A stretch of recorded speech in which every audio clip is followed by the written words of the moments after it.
On the Age of Reinvention, I explore relocation and the expat lifestyle through the real-life experiences of expats, people who move from Western countries abroad, and immigrants, people who live for years in the West. Who is Emily Braun? Owner of the international lifestyle consulting from Canada. My life has been a series of relocations and adaptations. I was born and raised in the former Soviet Union, witnessed societal changes during the perestroika, relocated to Ukraine, and later, with my family, immigrated to Israel, where I had to navigate a new language, profession, and society. My second immigration, in Canada, we faced the challenges of integrating into a new country and adapting to a different climate and lifestyle. Currently, I'm preparing for my next life chapter and relocation to Mexico. I offer my knowledge about relocation and observations about current global relocation trends through the lens of immigrants who have lived for many years in the West. The life experiences shared by my guests are invaluable. I'm deeply grateful for the opportunity to share these insights with others who are considering a similar lifestyle change, particularly in the context of relocation and life abroad.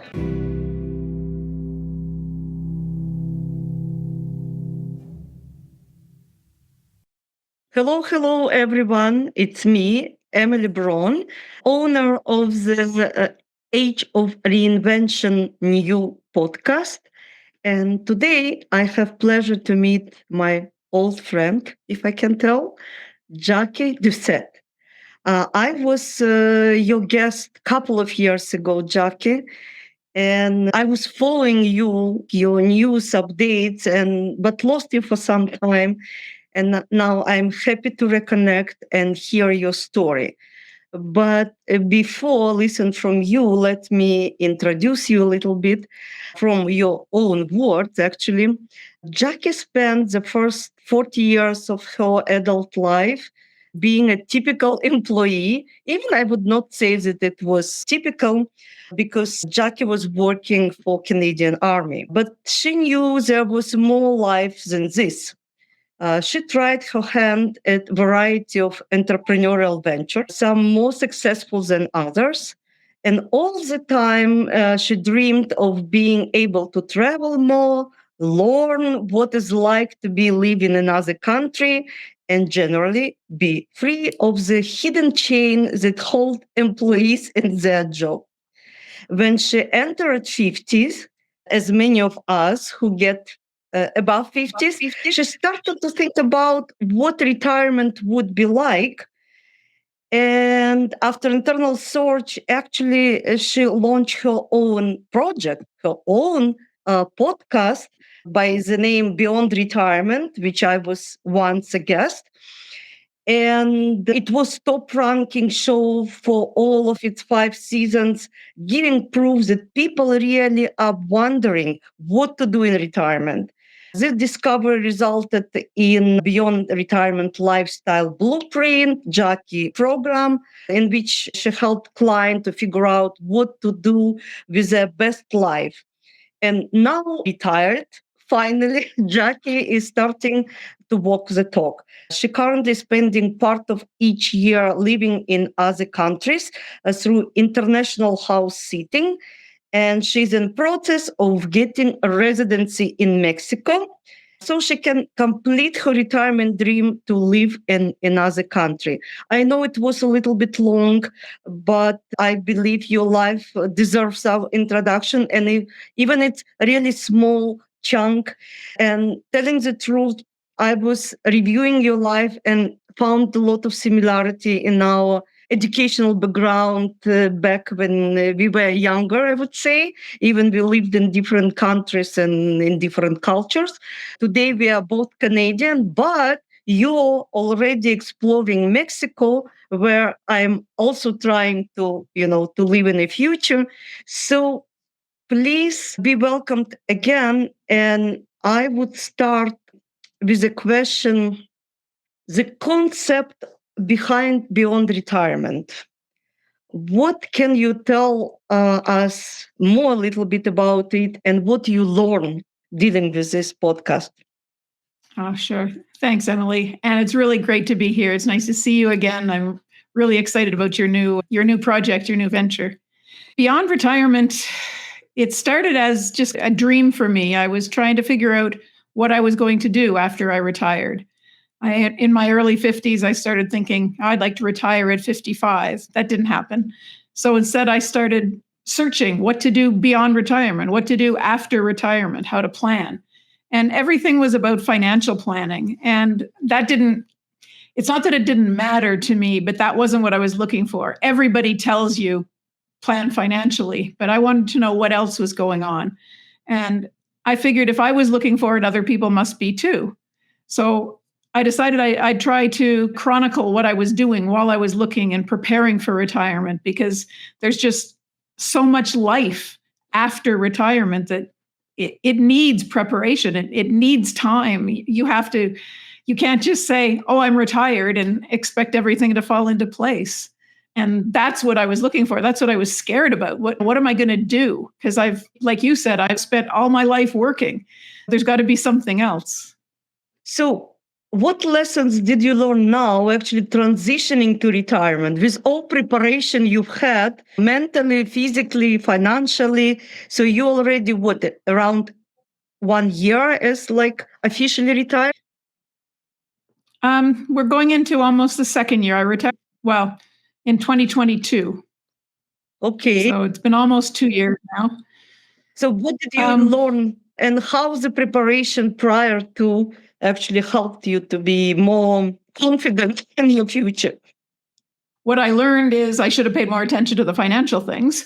So that is a really important part of it. You really need to have all those little financial ducks lined up, because things don't always happen the way you expect them to. Right after I retired, a whole bunch of our toys broke down, and you budget for things to repair, replace appliances, that sort of thing, but you don't budget for everything to have to be replaced at once. And that's something that you should keep in mind when you're planning to not have an income anymore, is that something might happen and you have to replace the stove and the fridge and the dishwasher and everything all at once. It's not nice.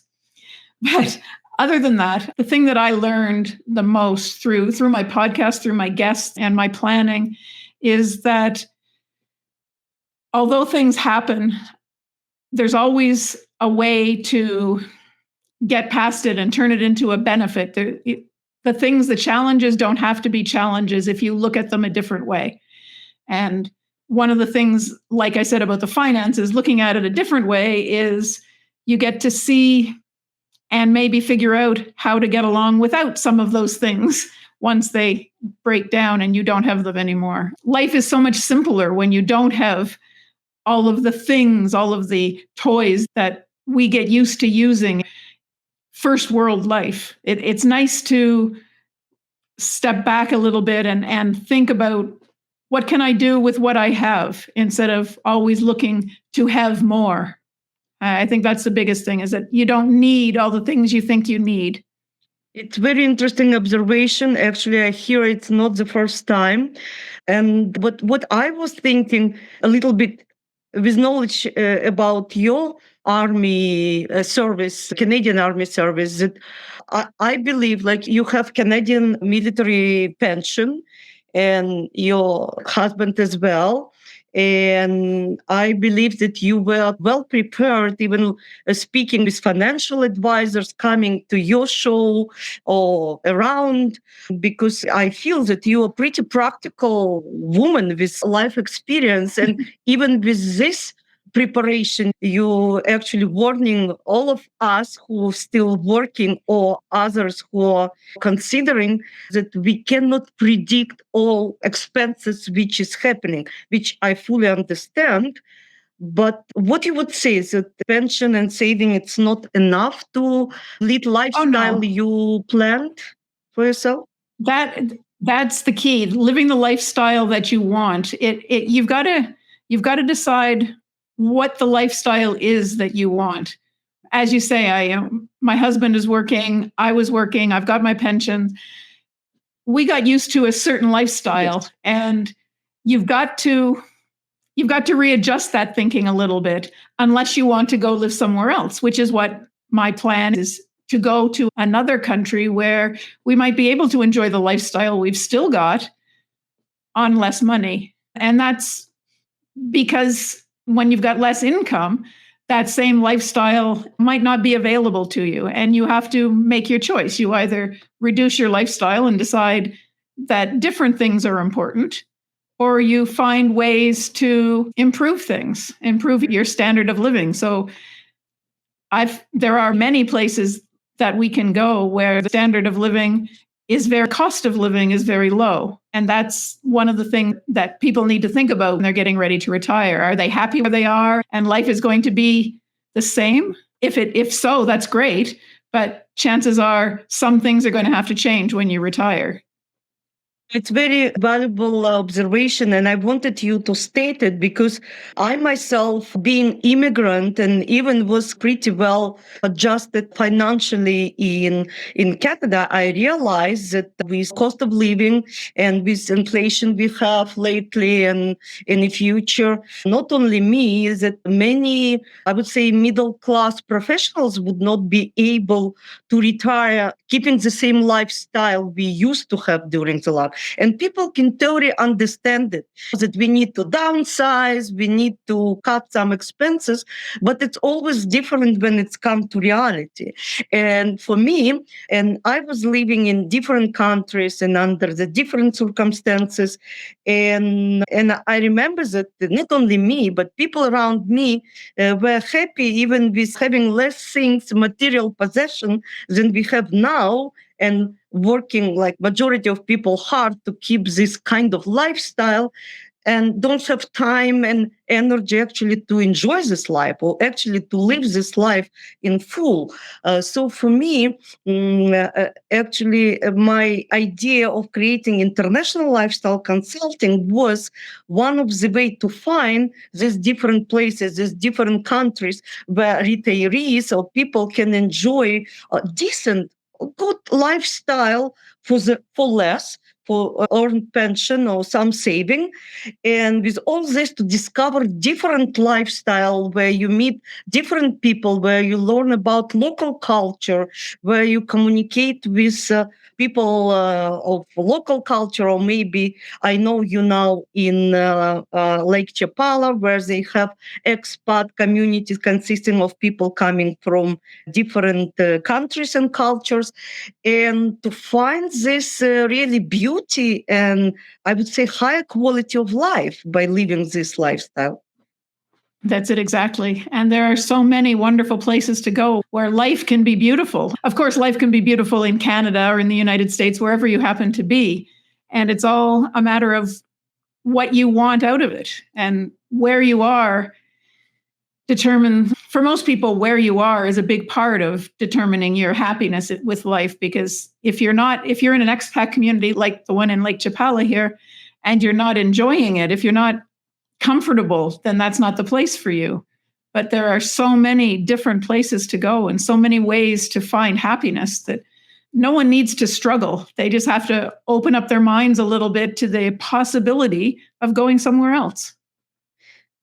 You're absolutely right. And I'm telling as well that there are many different places, but people need to be prepared. And sometimes you don't know what you don't know. And you don't have all the time in the world to be in each place to try on yourself. Maybe when you start traveling in 40s, like slow traveling, to spend at least a couple of months here and there. But I understand that during the last year, you had the chance to be in different countries. Please tell a little bit about your experience and learning from these travels?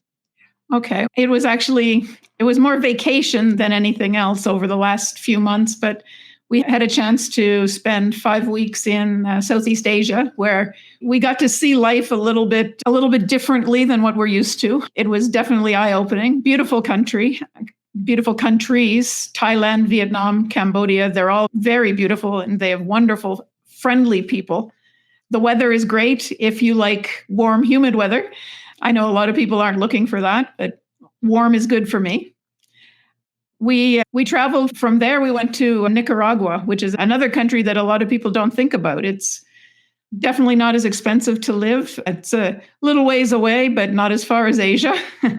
And there are just so many different things to see. The rain in all of these countries is much different than Canada, so it's an eye opener for sure. The idea of assimilating yourself into whatever culture you're in is exciting, but it's difficult. It's hard to get used to different kinds of food and different ways of treating people. Even simple things like greetings, saying hello or excuse me, there's different customs in different places. And those are all things you have to think about when you're getting ready to relocate somewhere. After Nicaragua, we were planning a trip to Ecuador, but there are some political things going on in Ecuador, so we decided that Quito probably wasn't the best place to visit. So we went to Turks and Caicos, which is an amazing place to be. I'd never been there before. It's a beautiful set of islands. I visited once. Yes, nice place. Beautiful, very expensive. Not the place that I would pick to retire unless I've got an infinite income to rely on. But it's a great place to see. The people are friendly. It's, again, it takes getting used to. There's a different way of life there. And now in Mexico, it's even different again. The traffic is similar to the traffic in Asia, which is unusual. I won't complain about traffic jams in Ottawa anymore because traffic is much different in Mexico and much different in Bangkok. But there are good things and things to get used to in every place that you go. And what you're willing to adapt to will determine whether you're happy someplace or not. If you go to a new spot and all you think about is how different it is from home, you're never going to get adjusted. You're not going to get used to that. You have to learn to embrace what's there and figure out how to deal with the situation you've got at hand, not spend your time wishing that you had Heinz ketchup. There's just other ways to do things. You touched so many points, which actually whole discussion can be around. But I can only add that when you coming, but you actually did with open mind to get like more knowledge of local lifestyle or local people way of living and accepting the world. You became rich yourself. Yes, it's opening your new windows of perception and experiencing life. But with all this, as far as I understand, you decided to settle maybe part-time in Mexico. So tell me please, why Mexico and what consideration for you were the important in making this decision? The first thing that was important to me was weather, temperature. As I get older, I enjoy the winter in Ontario less, and I want to be somewhere where it's hot and sunny. And I know there are many places all over the world that are hot and sunny. I wanted one that is not too far away from my family if I want to go back and visit, or if I want to have them come and visit me. Every time I've visited Mexico, and we've done it a lot over the past 10 or 15 years, I felt comfortable. I feel at home. I feel welcomed wherever I am. Yes, some of those have been on resorts, and that's not real life at all. But when you go out and you wander around in the towns, go to the local restaurants, go to the local shops to buy things, people greet you in a very friendly manner. They're willing to help you. If you toss a couple of words in Spanish out to them trying to figure something out, they're more than happy to help you. And that's important. To me, it's just the overall sense of happiness that I get from the people in the streets when I'm in Mexico. Everybody seems to be content with their life. They seem to be enjoying what they have, which is really important to me. And they don't seem to be worrying too much about what the guy next door has. They're not worried that they're keeping up to anybody. They're happy with their life and they're just getting along. And that's what I want. It helps that I can speak a little bit of Spanish and I'm taking more Spanish lessons. But it's just the lifestyle in Mexico is something that appeals to me. It's very laid back. People don't seem to get excited and stressed about things. And that's the kind of life I want. Oh, they excited, but about different things. They don't care about the mortgage and cost of living, which they have issues as well. It's not that it's all rosy, no. But I think they more value family, friendship, come together, celebration, actually good weather, life. And it does take you a little bit time to adjust to it. Oh, you're used to it because you were coming over the years to Mexico, yes? And yeah, it takes a little bit of time to adjust. It always feels very hot when I first arrive, but my body quickly assimilates to that, and very quickly I'm feeling cold when at home I wouldn't be cold at all. I would be thinking how nice and warm it is, and that's just a flip of the mind as you get used to the warmer temperatures. But yes, I agree with you completely. It's family and friends are what's important. And I like that warms my heart. And that's what I'm looking for, is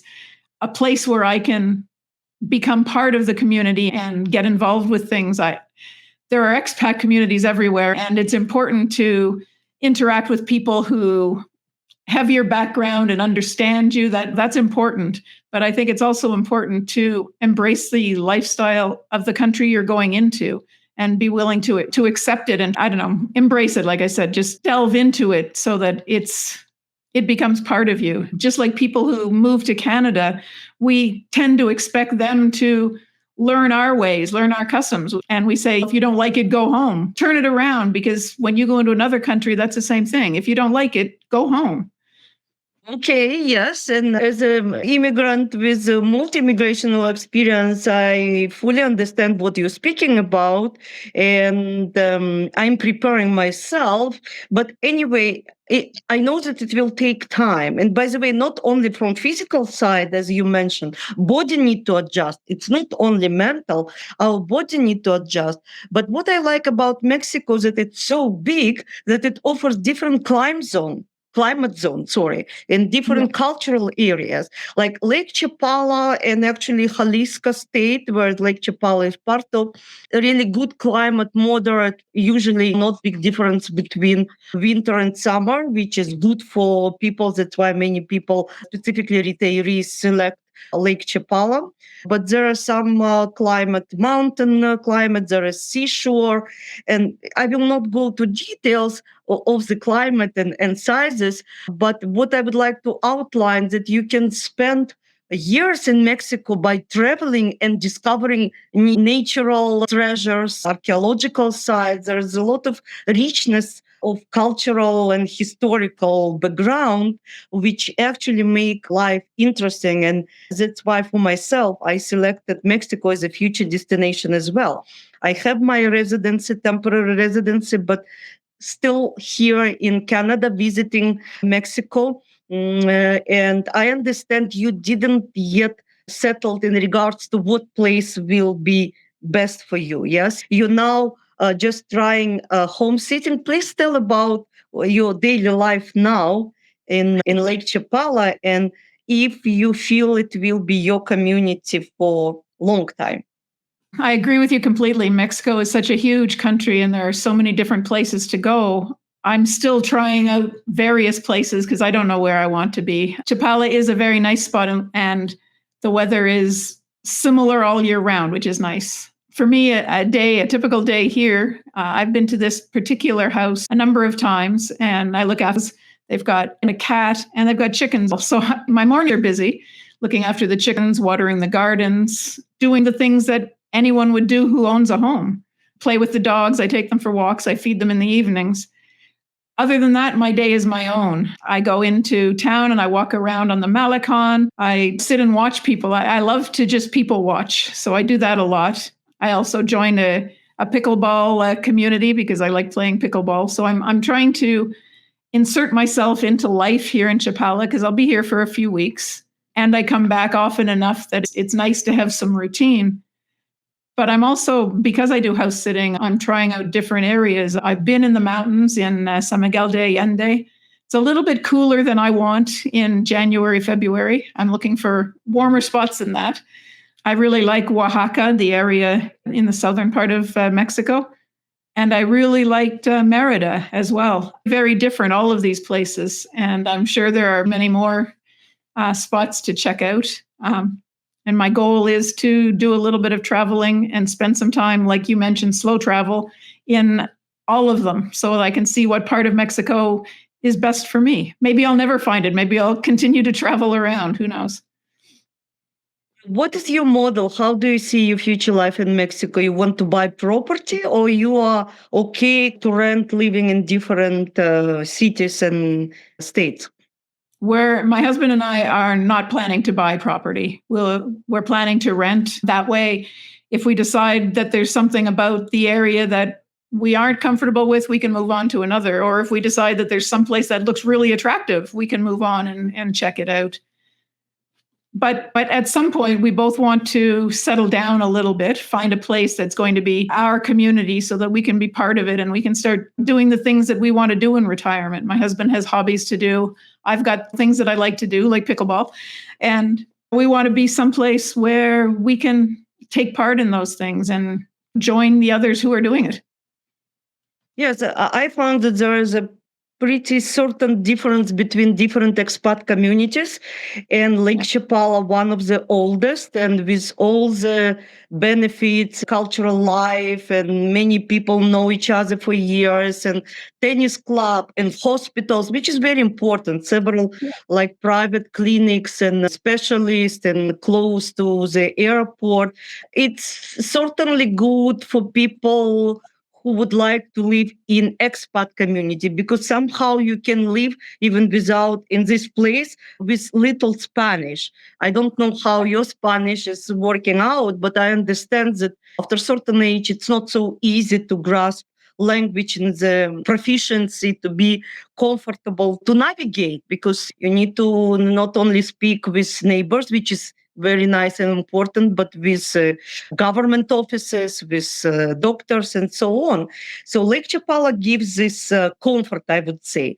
But other people would probably prefer different environment. I've heard like less, say, American and Canadian, in order to learn more from local people, in order to be immersed in language, or actually to try something new. And it's what I like about Mexico, because it's offering all kind of lifestyle from this perspective as well. Exactly. Yes.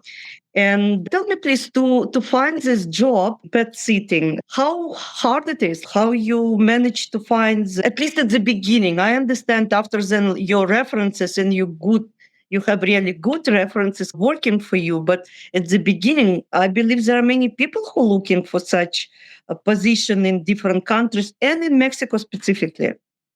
There are many people looking for this kind of work, this kind of hobby, I guess is the best way to do it, because it's not work. Well, let's be honest, it's not responsibility. It's responsibility. It's certain rules that you need to follow. And it's maybe like for you, it's okay as a person with your background. For some others, it might be more challenging. But how did you find it? I actually found it through a couple of people that I met on Facebook for something else.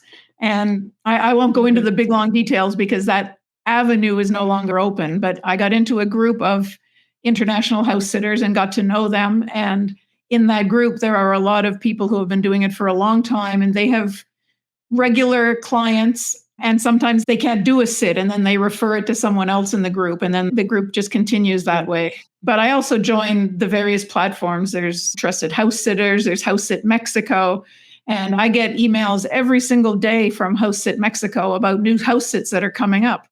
I've had four messages today from the platform saying, hey, here's a new sit you might want to apply for. And that's all you do. You go and you apply, and the person who is looking for the house sitter looks at the profiles and decides who they want to talk to, who they might be interested in pursuing a sit with. So your husband is helping you? Well, he He does entertains sometimes. different hobbies. He has different hobbies, but he did come here to Chapala in December with me for a house sit. And the plan is once he retires, then we will do it together.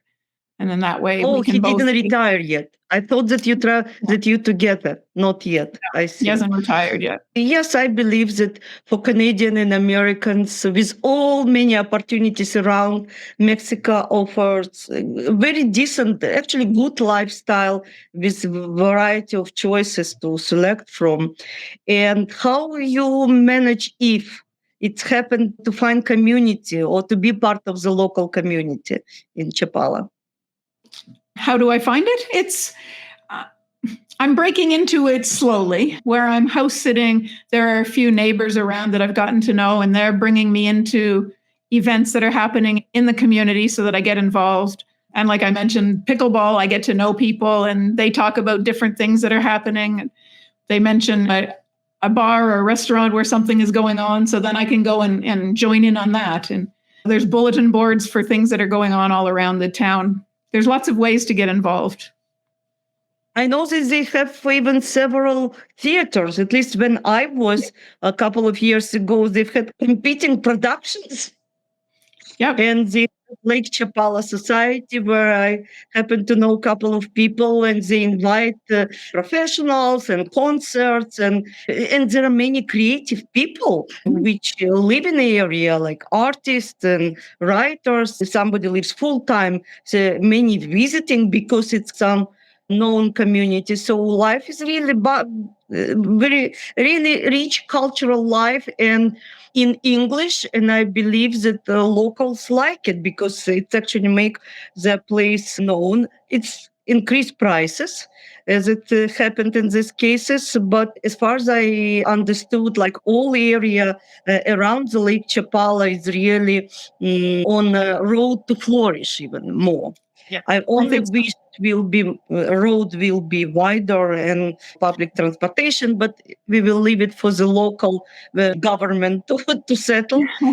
And what advice you would give for people after 50 who considering this lifestyle? And it takes courage and preparation and finances and organization, but with your experience before and beyond retirement now, what you would recommend for people who are selecting expat lifestyle?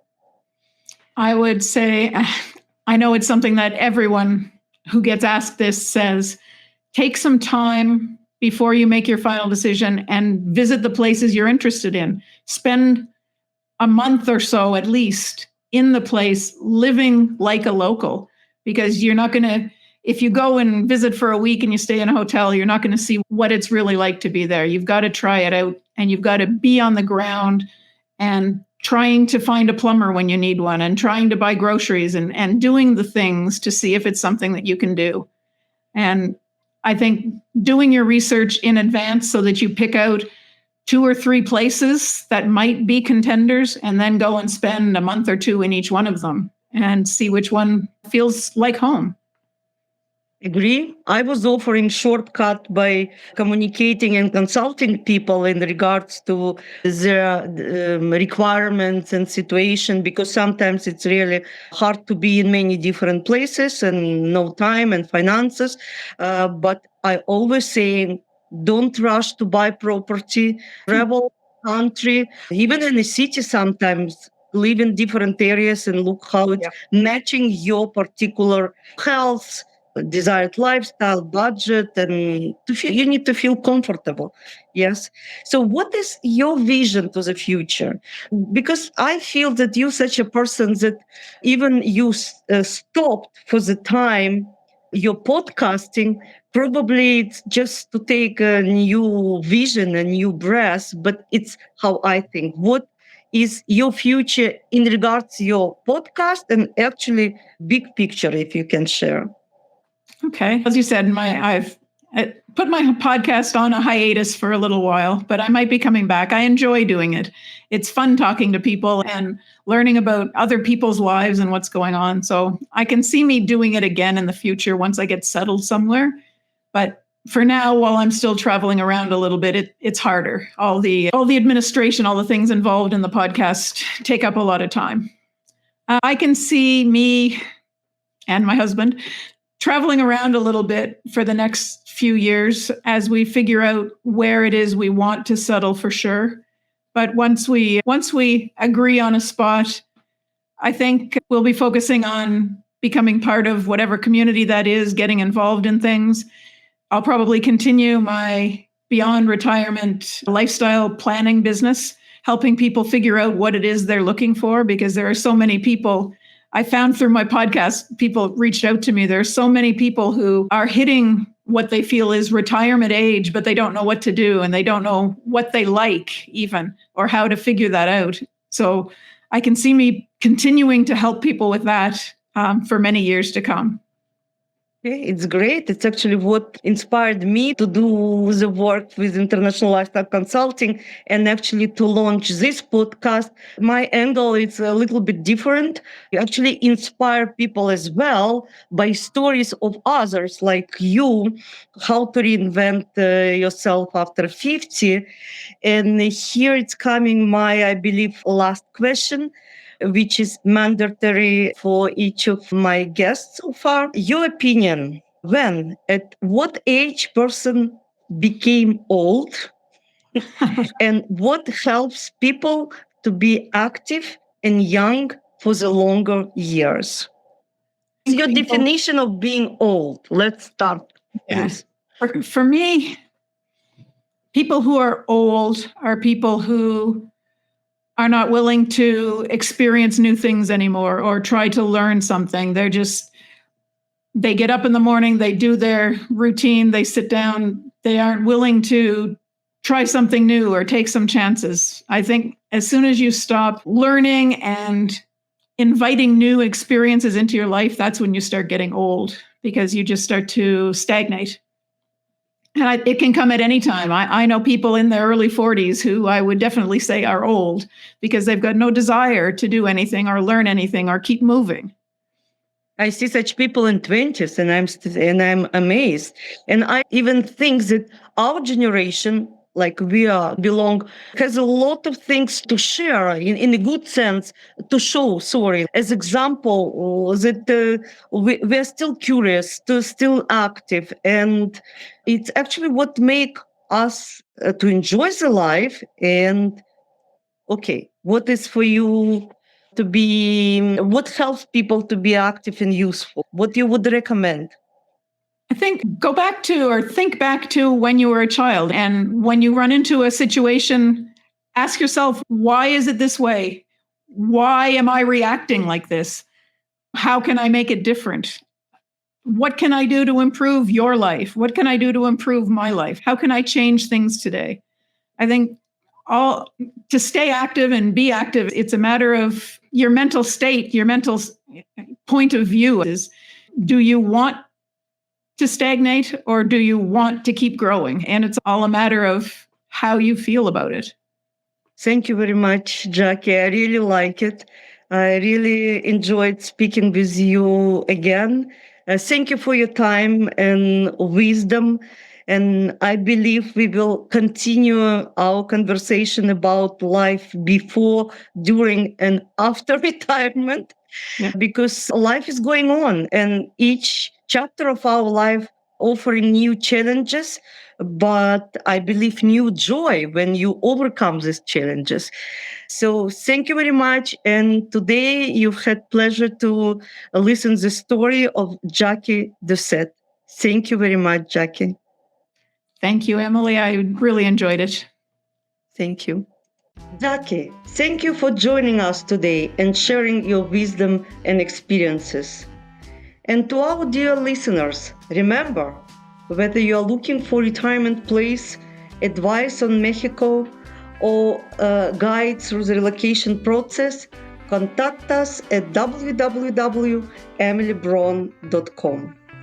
Until next time, stay motivated, embrace change, and never forget that help is just around the corner.